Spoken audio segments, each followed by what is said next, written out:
We're live. Yay. Hopefully people can hear us. I hope so. So just so you know, you're in the right panel. This is about converting in-person games to online play.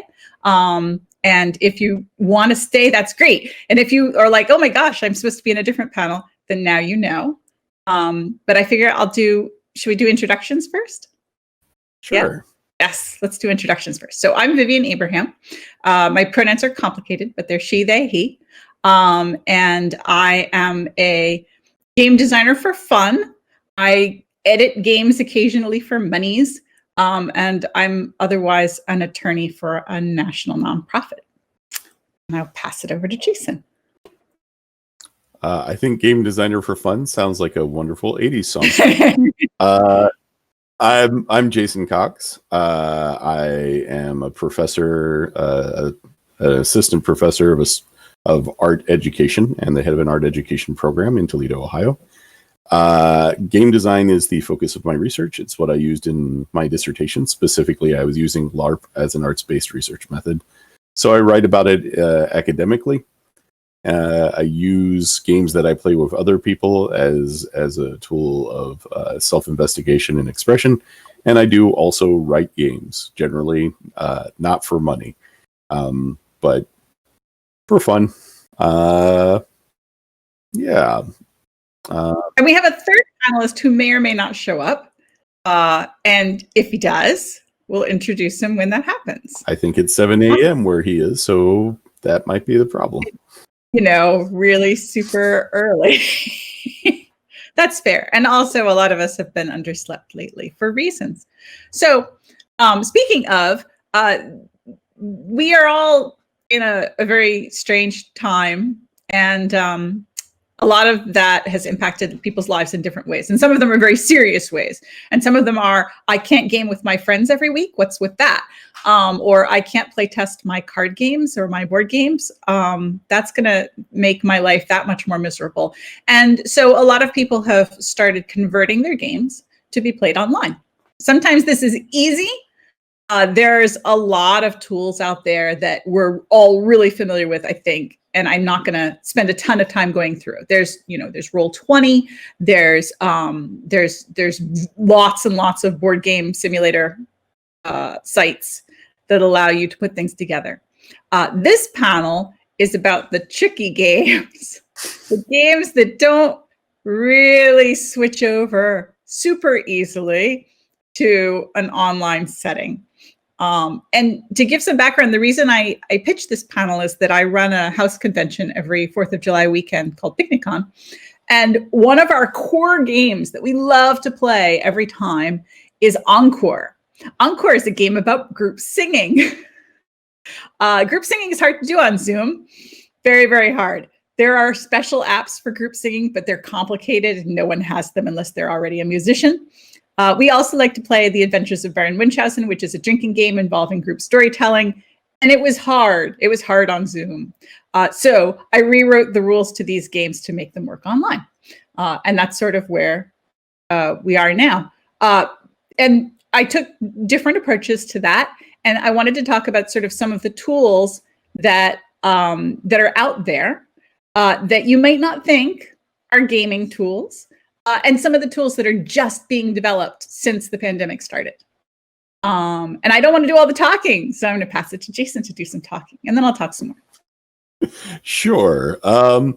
So my take on things is in the venue of education, obviously, where I am. But I talk about it in terms of a kind of visual literacy. And I think that's where I would actually begin the conversation. So any given tool that you're using, any interface requires a level of comfort on the part of all the players involved. So if you're not real familiar with Discord or Twitch, then you may have encountered some problems this morning. We did, and we're relatively familiar. You have to know where the tools are. You have to know how to use them. You have to feel comfortable using them to interact. So one of the things to keep in mind with these formats is that you have to think of it as a communal space, and everybody needs to have a degree of equality in there, a degree of access, a degree of comfort. Otherwise, frankly, they're not going to be functional. No matter how many bells and whistles, no matter how wonderful the tool is, if it's not accessible, it does not matter. Straight doesn't. Some of the tools that we can talk about pretty easy are well known. There's Discord, there's Zoom, Facebook Messenger, Google Meet, because they got rid of Hangouts, which was the best tool, but apparently Google didn't think so, and things like that. And then there's other ones that have become more available, and a lot of them do require an intro period. So if you use them as your gaming platform, you're going to want to take people on a tour of them, give them a moment to familiarize themselves with the tools. Things like Gather or Spatial Chat. For those who don't know, do you want to tell them a little bit about what Gather is? Because it's great, but it is a learning curve. I've used Spatial Chat a whole lot more than I've used Gather. So if you want to talk about Gather, I can. Gather is like playing a video game, right? You have a little avatar and you move it around on the screen. But what's clever about it is that as you get closer to a group of people, you get to hear them and see them. So you can wander from place to place in the room in a very fluid, natural way. It's really great for things like what we used to call, I don't know if people call it this, secrets and powers LARPs, but parlor LARPs, right? Where you have maybe 20 or 30 people interacting in a space, but you don't want to interact with all 20 or 30 at the same time. In fact, you very specifically want to be able to have private little conversations from place to place and move fluidly through those different spaces. Which is pretty much the same thing Spatial Chat does. Spatial Chat has some limitations on the free version. On the free version, you can only have 4 people in a room at a time. You can have multiple rooms. If you have the not a free version, you can set up rooms that will be there when you come back to them, and that can have images stuck in place, that can have videos stuck in place. I set up one on the floor plan of a museum, a real life museum, and then I put pictures of works that are in the museum about where they are in the museum. They were relatively high resolution. So you can do a lot of fun things. They're still developing these programs in a lot of ways. They were just coming online when the pandemic hit. They pushed them a little bit harder. They released them probably before they meant to. So it's not that they're buggy, but their functionality is actually still in play. I referenced Google Hangouts before, actually, and I would say it's a little bit like that. Google Hangouts used to be a very versatile medium because third-party people were coming in and monkeying around with it, which is actually why they got rid of it, because it turns out that meant you had no security, and they didn't like that. But these new tools are changing, probably literally while we are speaking. So I just want to interrupt really quick and say that if anyone has any questions, we do have somebody to mind the queue, and feel free to ask them whenever, and we'll just answer them as they come up. You don't have to save them till the end. I'm sorry, I didn't mean to interrupt. All right. Do you want to talk about like the tools that no one uses? Sure. Let me finish one more thing, and then we can go into that. One thing that I know Spatial Chat has, and I presume Gather has, and that we can use in other places, is emoticons. It's a quick visual language. Because we have a hard time reading faces, because not everyone can talk at once, I actually encourage you to make use of them. They're a part of the medium.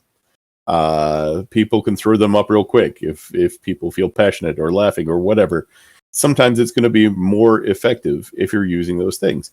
Again, the accessibility of this part of it is making your players aware of that and modeling their use. So with that, let's move over into the tools everybody that everyone has but nobody uses for games. Do you want to talk about your use of Google Slides first? Yeah. All right. Google Slides. Okay, so I'm a Microsoft Word Office person. I use it for work, for my job, and I hate Google Slides and Google Docs and all of those because they're not as functional as the Microsoft Office products. But everyone has access to them, and everyone is relatively familiar with them. And so I started playing around with Google Slides, and I discovered it's actually really great for gaming. And I translated Baron Munchausen into Google Slides. Technically, what I did was I mashed up two games. One is The Adventures of Baron Munchausen, which, if you're not familiar, is a drinking storytelling game about telling tall tales. And the other is Lexicon, which is a game about writing a dictionary together. And so I smushed these two concepts together.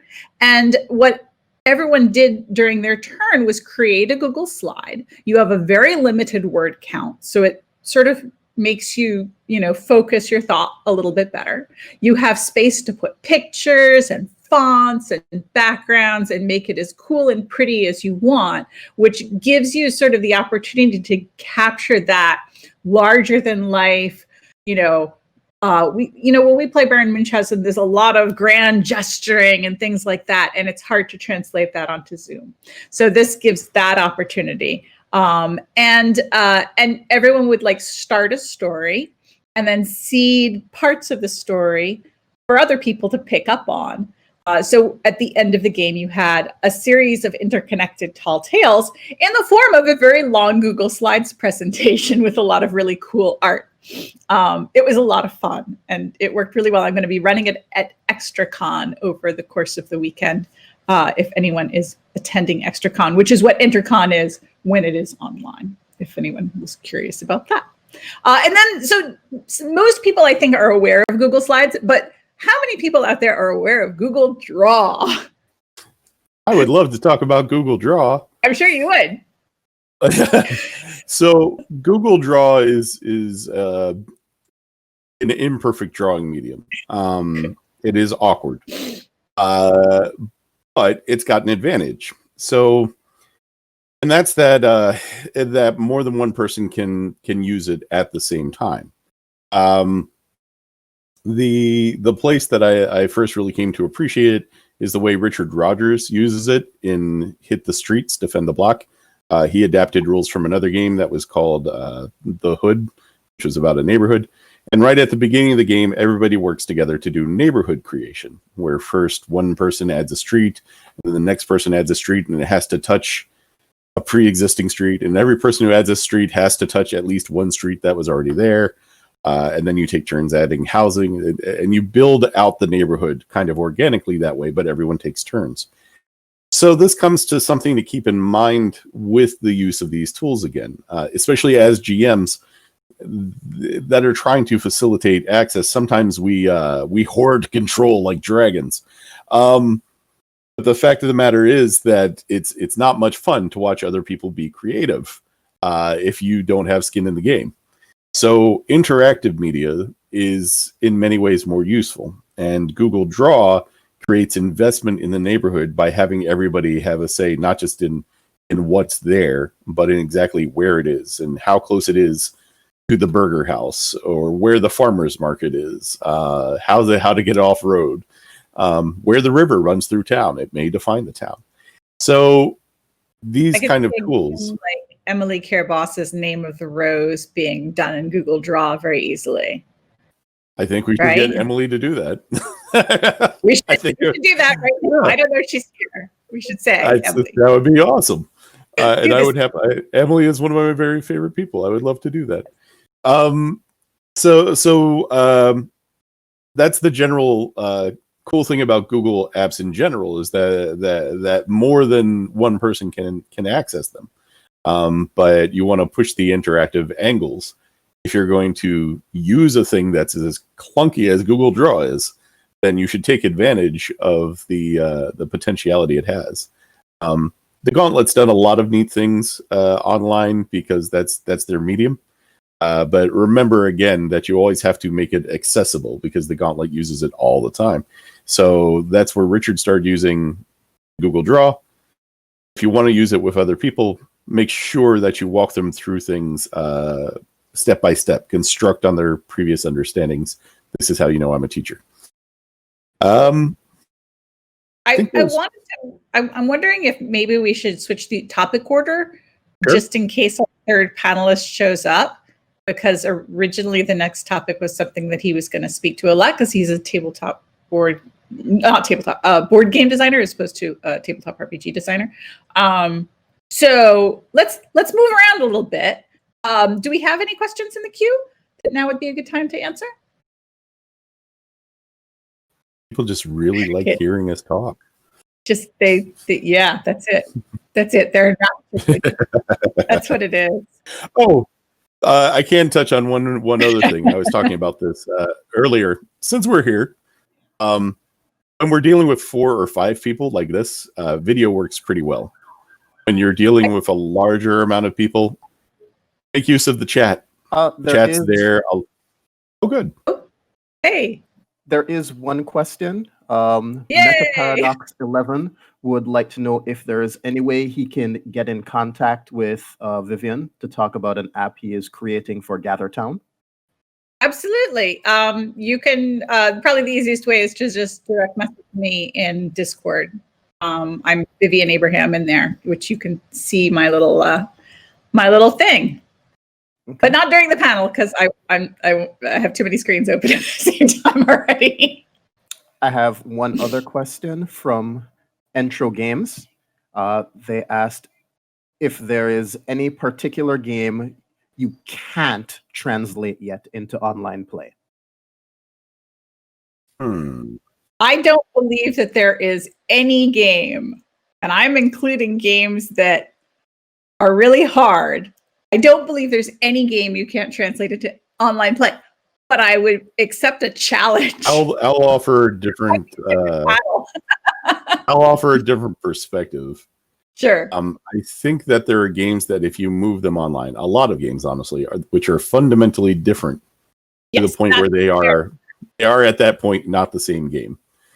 We're going to talk at the end about what the core of your game means, because you can change a lot of things about a game. I wrote a game for Golden Cobra, and the core mechanic, and it's a pretty important mechanic, involves closing your eyes, reaching out to your fellow players, and clasping hands, if there are hands available to clasp, and negotiating that physically. I have no idea how it would work online. I'm working on it. I feel confident that it can be done because I feel like the core of my game, and I'll talk more about this at the end. I don't want to get too far ahead, but I feel like the core of my game is that sensation, that feeling of reaching out to somebody and wondering if they're actually going to be there to connect to you and to hold you and to get you. And that's a very online experience, right? So I think it can be done. I'll talk more about that game at the end because I want to talk about it, but I don't want to get too all over the place. Let's talk about advantages of being online because I do think. Let me add on to the topic that we were just on. And then sorry. So in terms of games that present difficulty, there's the physicality. Say a Little Prayer is the game that I was thinking of would be difficult to make an adjustment because there's a lot of interphysicality in moving through space that would be difficult to capture digitally, and the feelings of loss as characters die in that game is one that I think would be harder to hold on to. And then there's games like The White Death, which relies a lot on having environmental effects, on limited light, on being able to move around, so games that rely a lot on freedom of movement and on being there are going to necessarily be the hardest ones to capture and translate, at least mechanically speaking.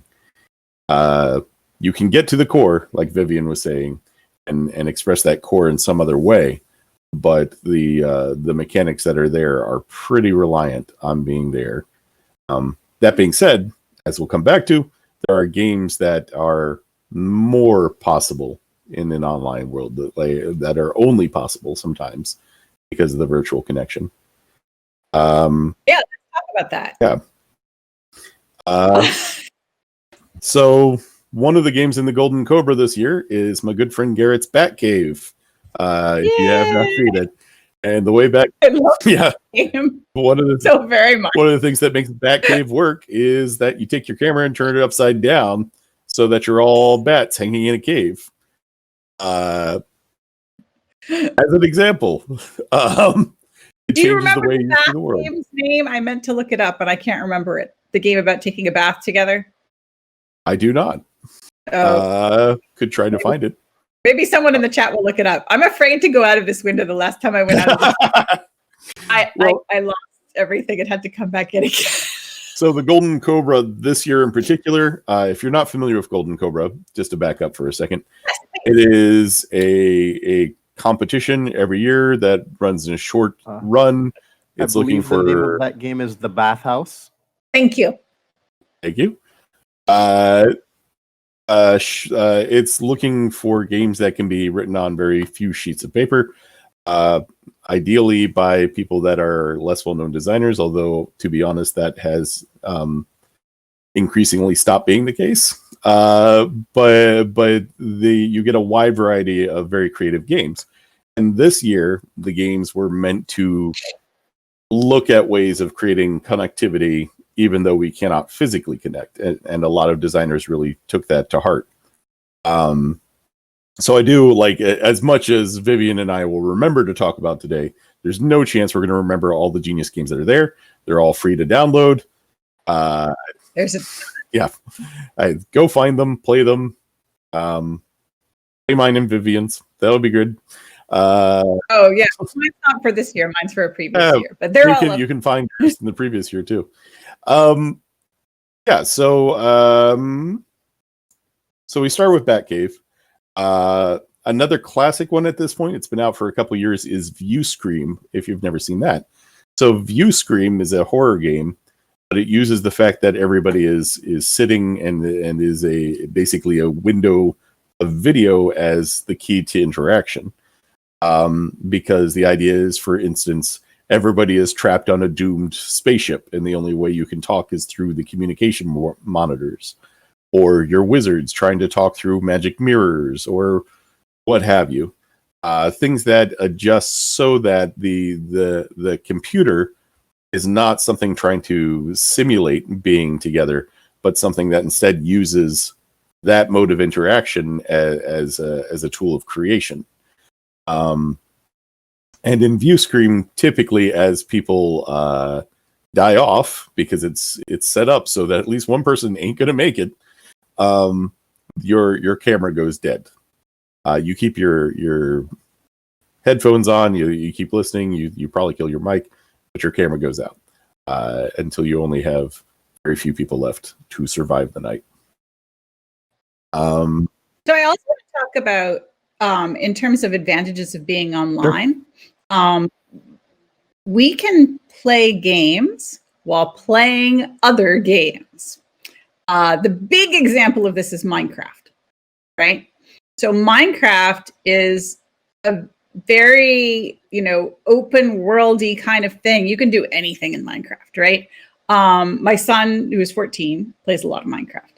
And the great thing about it is that you can be playing an entirely different game and simply use Minecraft as your medium of getting some of that feel of doing stuff, right? And of accomplishing things. You can use, phone games. There's a lot of really simple interactive phone games that you can use for your mechanic. And then you can be doing a Zoom call and doing all of the role playing, or maybe doing a different aspect of the game, or even just doing table talk at the same time that you're doing this other game. And the cool thing about this is that sometimes the advantage, the goal will not be to win this other game, right? So it really lets you just take that game and use it however you want. So you can imagine a situation where you're the new hotness is Among Us, right? Which is a social deduction traitor sort of game where you boot somebody out the airlock. But one of the things that I've been noodling in the back of my head is a game where you're playing Among Us, probably multiple iterations of Among Us, but you're also playing a totally different game where you have an actual character with goals and motivations, and you can role play stuff and do things. So yeah, that's another example. It would be weird for everybody to get together on a Thursday night and sit there and stare at their phone, but it's not weird today. It is, in academic speak, this is what we call a pervasive game. So if you've ever seen people that are out LARPing in the real world, being a vampire, even though they're in a coffee shop, or even up to a certain point when you're dealing with things like Pokemon Go. Yep. Things that are moving the game outside of the limited context that we typically think of them. People were already doing this in World of Warcraft, where technically there isn't a requirement that you roleplay. But people do. People roleplay in World of Warcraft, or they take on the role of being the photographer and take pictures of the rest of the team being cool. And ways to readjust games that are already out there. I think Among Us is got a pretty low bar, low barrier of entry in engaging in that aspect. AOC played it. AOC plays it, so it's cool. I didn't have a cat. Sorry. Go ahead. No. I think that's I think one of the things that 2 questions that have we come will up Oh, yeah. kind of relevant Let me now. until it finishes thought, and then we'll take some. No, I'm good. I was just going to talk more about you're it. good? I was going to throw more academic words in.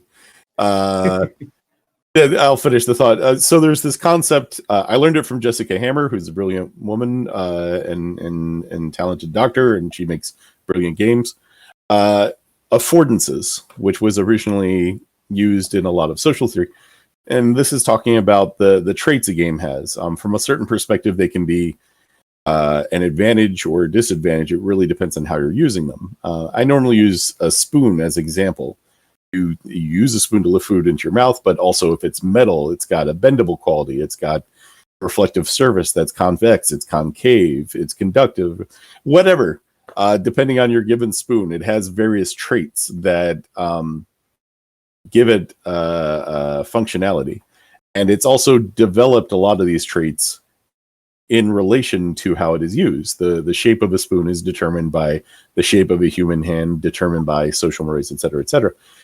So when you're looking at the platforms that you're using, don't think of it necessarily in terms of advantages and disadvantages, but look for traits. What is it that makes this platform special? Let's take those questions. Yeah, let's. All right. So the first one is, would you say it is better to make online tools as diegetic as possible? That's such a metatopia.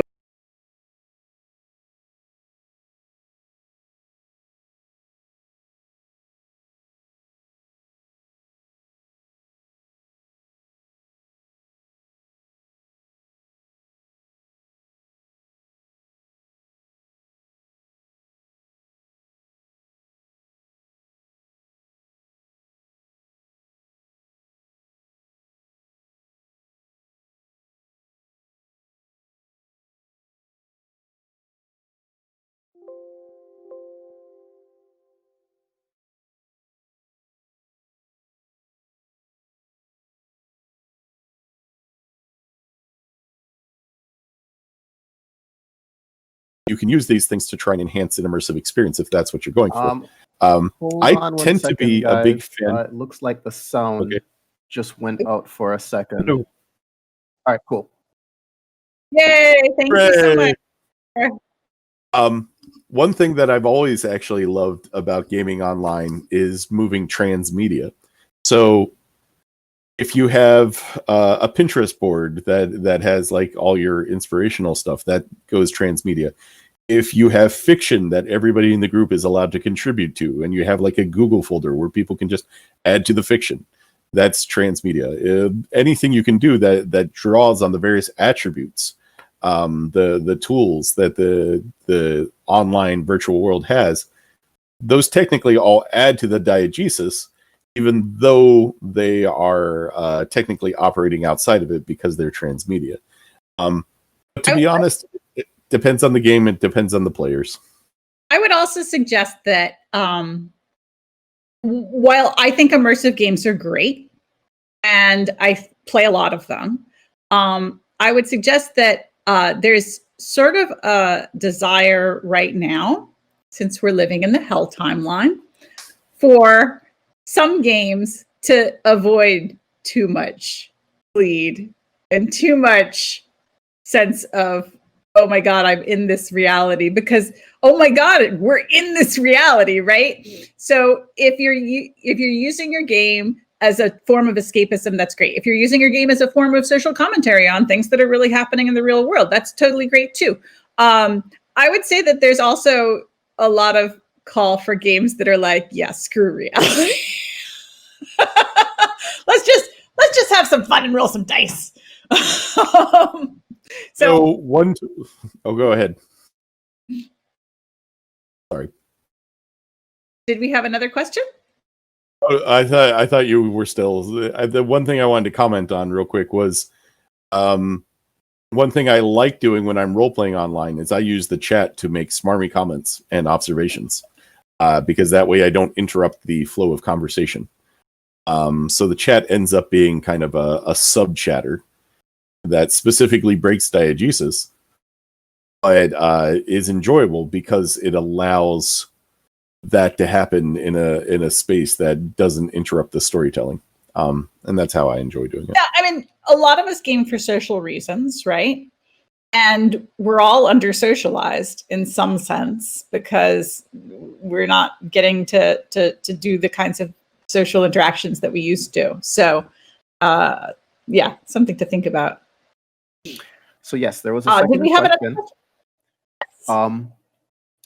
In regards to accessibility of online play, are there any particular accessibility issues to think about when converting to online play? Yes. Yes. So yes. to point specifically to spatial chat and gather, I was running a game recently where someone had actually had throat surgery recently. So having a medium that relies more or less on sound is a problem. And if you can't see very well, neither of those work particularly well. If you're in PDF, you can't use this. You can't always. Sometimes you can. You can't always use a screen reader to read it. And many people don't have printers. I was asked as a playtest. I have a playtest tomorrow, and the GM was like, "Hey, print out your character sheet so you can draw on." And I'm like, "I don't have a printer. I'm not going to walk to Staples in the pandemic if I don't have to." Go ahead. Sorry. Oh no, I mean, I often make an assumption that everyone has a printer, and it's not a good assumption. So there is a problem with ableism sometimes that you have to keep in mind with these things. Things that create accessibility for one group may destroy it for another. And so yeah, that's the first thing to consider, is kind of inherent ableist principles that we sometimes miss if we ourselves are not disabled in a particular way, or if we are privileged enough to own a printer, or other privileges that we might have. I mean, one of the things to keep in mind is even Wi-Fi is not universally reliable, and the more visual stimula that is involved, the more video, the more fancy whatnots, the more difficult it is going to be for some people to participate. I would say two other things. One component of accessibility is privacy. It's something that we often take for granted, but there are people. So I live in a house. It's a small house, but it's a house. It has a few doors. I live with two other people. It's very hard for me to get out of earshot. When I have therapy, I have to make my husband and my son wear headphones because there's no way for me to have privacy otherwise. People who live in circumstances with more people in their immediate space don't have a lot of privacy, and that's an accessibility concern now. But the other thing I wanted to say is that, hey, you know what's really great right now is that you should hit up your disabled friends because they have tools you are not aware of and have not thought of or played with yet that are extremely useful. So I'm not physically disabled, and so I'm not really the person to speak to that.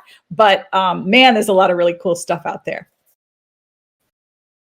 I'm also going to talk a little bit again about the visual. I think I mentioned earlier that if you have a screen that is full of faces, like 4 or 5 is fine, but once you get more to that, it is visually taxing to look at that much. there's no place to rest your eye. And the visual format does actually make a difference. It's one of the things I struggle with Discord. The way it's set up is very pretty, but to look at it for a very long period, I find difficult. And as a side effect, it tends to mean that I'm like, I'm going to go check my Facebook. It pushes me away. So there are some visual things to keep in mind in terms of that accessibility as well. Like, how long can you look at this? And ultimately, one of the things that you're going to need is ways to keep people engaged. The longer that they are not engaged, the longer that they are not either talking or doing something, the more likely it is not that they break immersion, but that they don't feel like it's a game they are participating in. They are not players. They don't feel social. They don't feel like what they do matters. And it's going to damage the play experience. Yeah. So it's about a little over half an hour in. I don't think we're going to get our third panelist. So let's go back to building atmosphere and doing tactile play. And I'll tell you that there's now a new subgenre of game, which is my new favorite thing, because I really like to cook. And cooking games where you eat together, games where you share a meal, games about taste and flavor are like my new favorite thing in the world. And so let's talk about like different ways to build atmosphere and also play around with some tactile things that we miss out on when we're online. I mean, the cooking games is really where I have played around with this the most. I'm a very tactile person. I like having pieces to move around. When I play on Roll20, when I play Pathfinder, I roll dice. I don't use the dice rolling online. I like to roll dice and have that tactile feel that I'm doing. What are some things that you try and capture, Jason, or the tactile or the atmospheric? Well, for one thing, you can to refer again to ViewScream. One of the things Raphael, I think his last name's Chandler, suggested in that was that you could take your phone and do a LARP live while moving through space, through a park or something like that. So if you're you can where that's safe. Yeah, if you're in a place where that's safe, right? Like you can go mobile. Yeah. You can go out and document places and submit pictures. Just because you don't have as much interaction doesn't mean that the great big world isn't out there ready for you to interact with. Cooking I haven't had a chance to actually play a cooking game, but I engage with it a little bit differently. I was in the Visionary Arts Museum just before the lockdown, and my favorite work of art was recipes that you could take the recipe card home that this woman had brought over from Poland when she was a little girl, right before Nazis were rounding up people in her town. She escaped by train. So it was a recipe she had brought back. And I was like, so you make this and you don't just have the experience of eating it and appreciating the culture, but you get the feel of chopping the ingredients, of kneading the dough, the smell of it as it rises up, all the things that lead up to it. It's this whole communication of culture through the act of making a delicious dessert bread. And that blew my mind. There is an accessibility thing when you get into cooking like that, of the communication of experience, which is that if someone is a terrible cook or inexperienced or has allergies or has allergies, there are limitations to it, but it brings in a lot of those different aspects. So all those things are kind of available to us. If we want to talk about it in terms of board games, which is what our third guest would have been able to talk about, ways to feel like that, I feel like one of the things that you're looking is pitfalls, which is, again, looking at the affordances. What are the core mechanics of the game? What does it need? What is it lacking? But but also how does being online fundamentally change the game, and what does that mean for it? And those are always going to be the questions. I've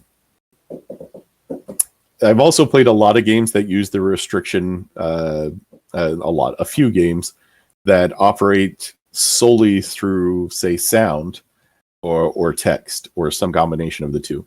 Again, there's a certain amount of ableism that you have to watch out for that will make those games inaccessible to some players. But by limiting things down to one or two senses in your game design, you can have actually a much more impact. We also talked about things like locking yourself in closet or putting yourself in specific I think playing games in the dark is great because it does it takes sound, which we have online, and makes it that much more focused, to the point where if you are eliminating other senses, you're going to feel that one a lot more. I think you can do the same thing with a visual game with no sound. I think you can even do the same thing if you have a cooking game and at some point in time you limit sound and light and just sort of experience that one. So focusing in on the senses that you want to play with, I think, is a good idea. There's also a number of art games that people could consider playing, bringing back the old movements that use a concept called derive, right? And this is that. Can you say it again, because I didn't catch it? It looks like derive. Pronounce it with a bad French accent the way I do. Derive.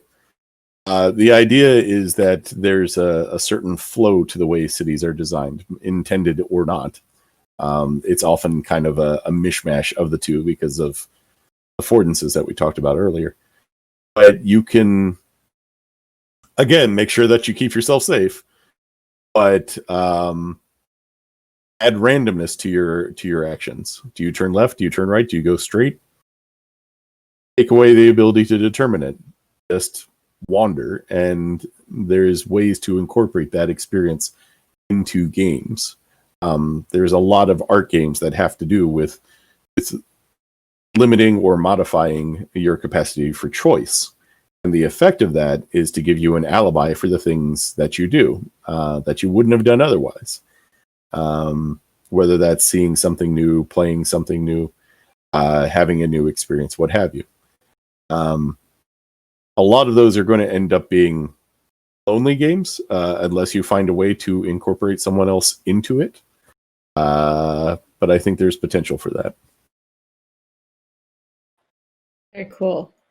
Do we have any questions before we go on to our last topic? Yes, we have two questions, actually. Yeah. The first one is, actually, I'll do the second one first because I think it's a little more relevant to what you were just saying. Do you have any ideas for compensating for the lack of phatic communication in online play? Sorry, I missed the word. The lack of phatic communication. I'll be honest, I'm not sure what the word means. I had to Google it. Google that, because I was like, Google gives me denoting or relating to language used for general purposes of social interaction rather than to convey information or ask questions. Utterances such as hello, how are you, and nice morning, isn't it? Well, emojis, I think you talked about already. Yeah, emojis are huge for that.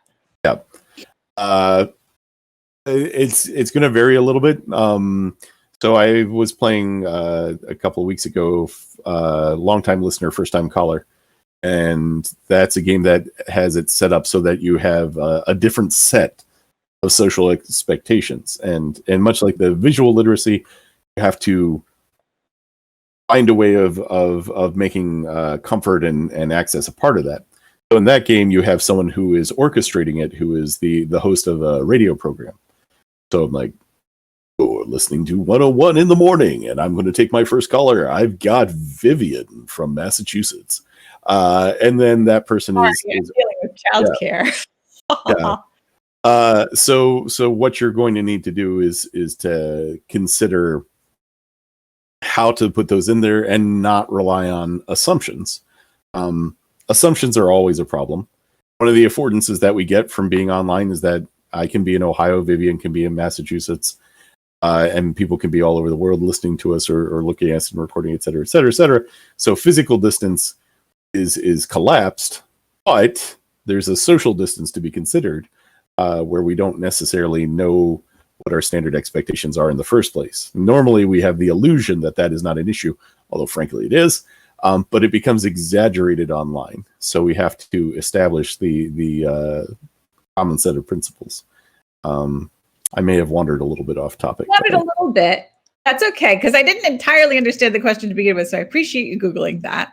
I will tell you that that it is much harder to jump feet first into a game online because you don't have the period of time where everybody comes into the room, sits down in the room, gets their stuff out of their bag, says hello, comments on the weather, that kind of thing.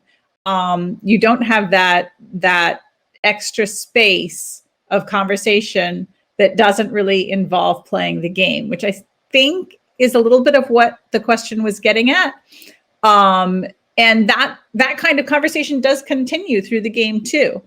And you get less of that. I see a lot of people, and I find myself doing this as well, using hand gestures a lot more. And also making a lot more small talk, and trying to connect socially and have those social lubricators that we miss. What? Telegraph a little. You have to telegraph a little. You have to really overshare.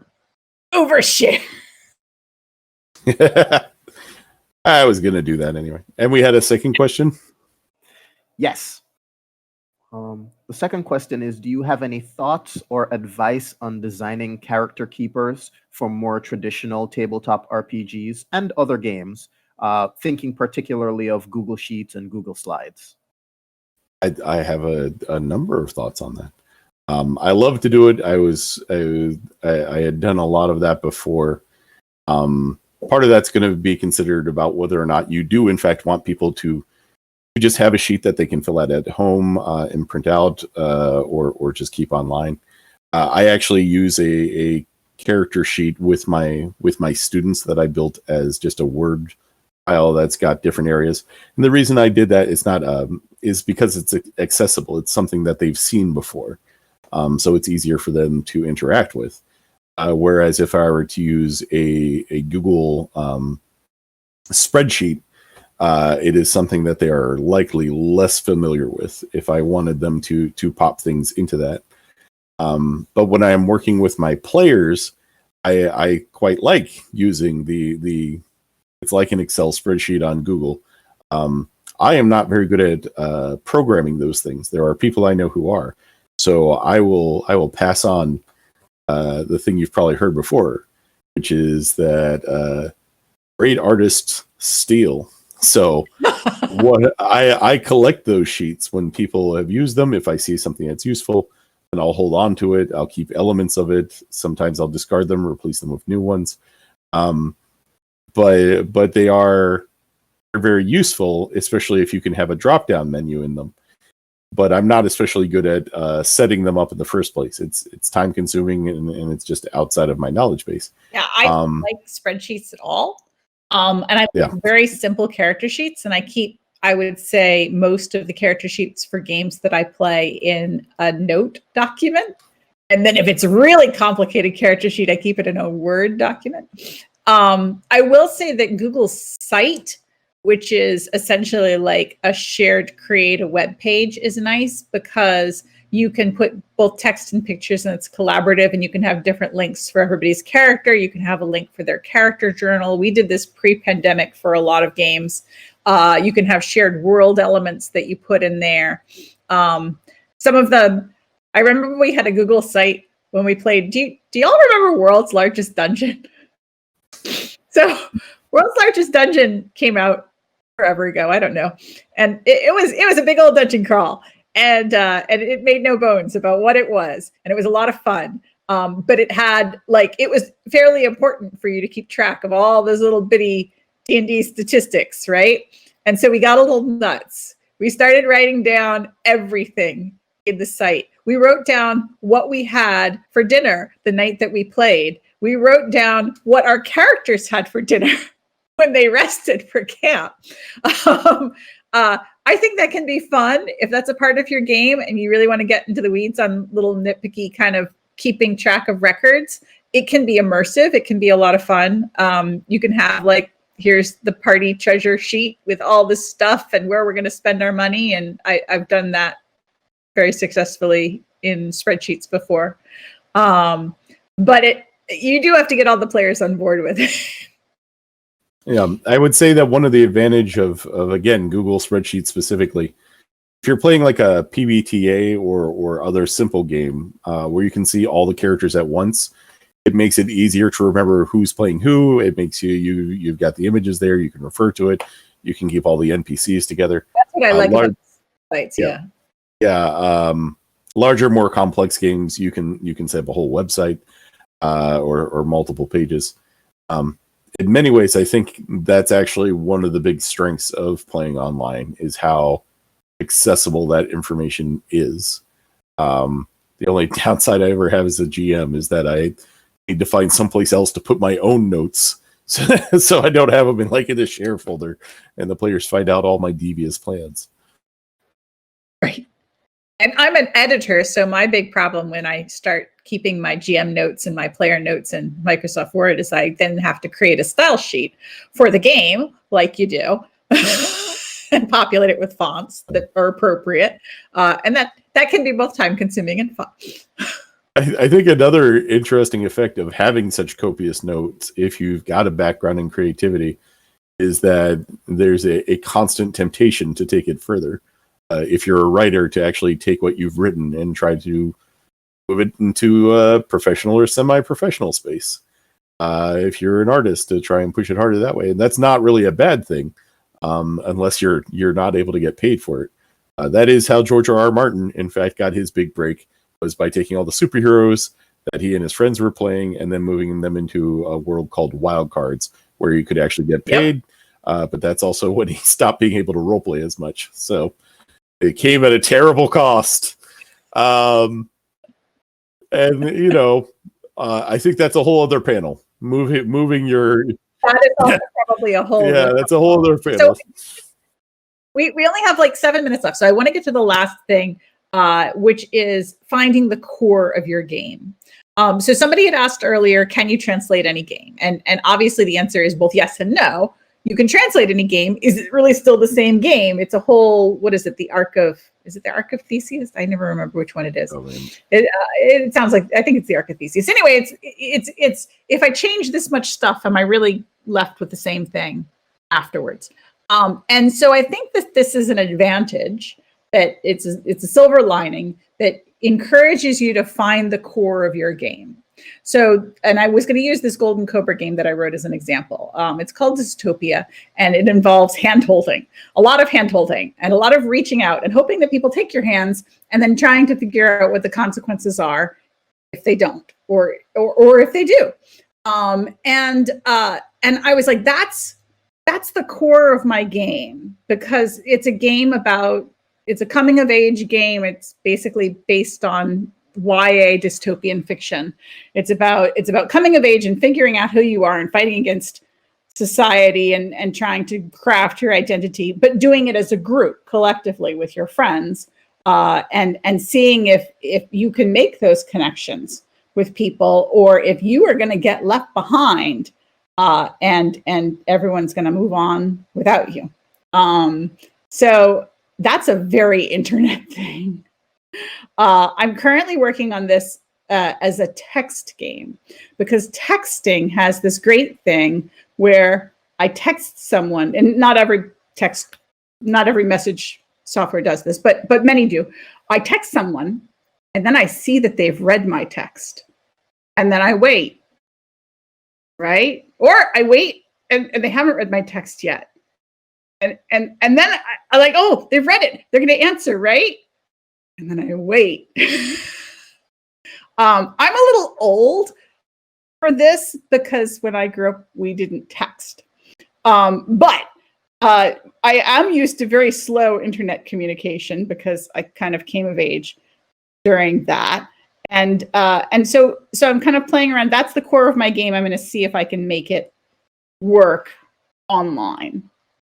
It's not going to look the same. There will be no hand holding. There will be no cutting up things with scissors and paper, which is also a big part of my game, is cutting up things with scissors and paper. But will it be the same game? No. But will it be the same game? Yeah, kind of will. So, Jason, what do you think? I think that all of that is accurate, but I also think that it's worth thinking of games in an iterative process. When you've made the changes, sometimes what it was about isn't the same thing. You can have this strong feeling about what your game is fundamentally about, and then you can discover that you were wrong or that it changed, and that's not a bad thing. Change is natural, and iteration is good for games. I had mentioned Say a Little Prayer earlier, which is often referred to as the shorter version of another game that takes multiple days, whereas Say a Little Prayer takes multiple hours, and you can do it a little bit earlier. There's a lot of games that have moved in terms of time, in terms of format. And they can be different but still fundamentally linked, and still matter a great deal. Because as a lot of people play games for social experiences, but games are fundamentally social experiences. Even if you're playing by yourself, you're thinking about your relation to the game, to the world, and such like. You're part of Yggdrasil. So I think it's worth considering how that relationship changes, even if it's still the same and still something you love. I think it's looking for something new to love, the new opportunities that it presents, but also the ways that you are different. I'm a little artsy. No, that's fine. I think that's really good, and it's really important. And I would just sort of add a thought that occurred to me while you were saying that I think you inspired, which is 10 years from now, we're going to be looking back on the games we wrote during the pandemic. And other people are going to be looking at those games and be like, oh yeah, that's a pandemic game. Like, right? They're gonna know it's gonna be a thing. It's gonna be a function of where we are as a community and as people right now is going to come out in our games. So are they going to change? Absolutely. And is that a good thing? Yeah, this is going to be part of the record, right? It's going to be, oh yeah, that game came out in the pandemic. So hey, it reminds me of the writer's strike many moons ago. Absolutely. Dr. Horrible was like, yep, it resulted a whole lot of terrible television, but also Dr. Horrible. Right. And then Dr. Horrible effectively changed the way people make media. Like it is. Without Dr. Horrible, I don't think you'd have professional YouTubers. So yeah. So I think we're at the end of our time. Is that right? I think we are. All right. Well, thank you so much to everyone who came to our panel. We cannot see you, but we appreciate you greatly. And we had a lot of fun. And we'll see you online. See you in the funny pages.